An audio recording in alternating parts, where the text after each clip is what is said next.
L'Élysée-Montmartre, à Paris, à l'heure des résultats.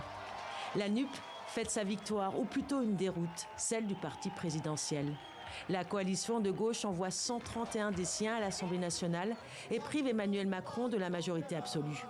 131 députés, ce n'est pas suffisant pour prendre Matignon. Jean-Luc Mélenchon doit renoncer à son rêve d'être Premier ministre, mais l'insoumis, qui n'est plus député, a promis à ses militants de rester combatifs. Nous avons réussi l'objectif politique que nous nous étions donné en moins d'un mois de faire tomber celui qui, avec autant d'arrogance, avait tordu le bras de tout le pays pour être élu sans qu'on sache pourquoi faire.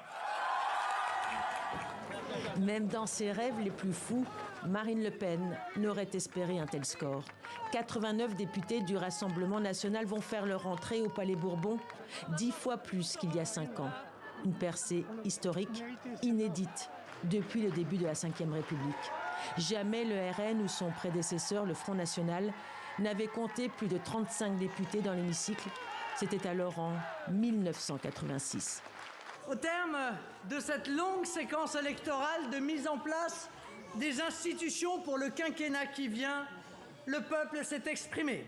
Il a décidé d'envoyer un très puissant groupe parlementaire de députés Rassemblement national à l'Assemblée.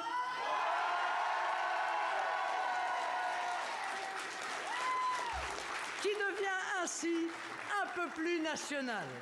Voici donc les couleurs de la nouvelle Assemblée nationale. 3 blocs et au milieu, ensemble, le parti présidentiel. 245 sièges, c'est un recul.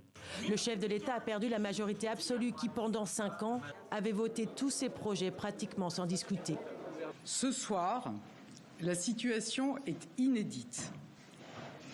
Jamais l'Assemblée nationale n'a connu une telle configuration sous la Ve République. Mais ce vote, nous devons le respecter et en tirer les conséquences.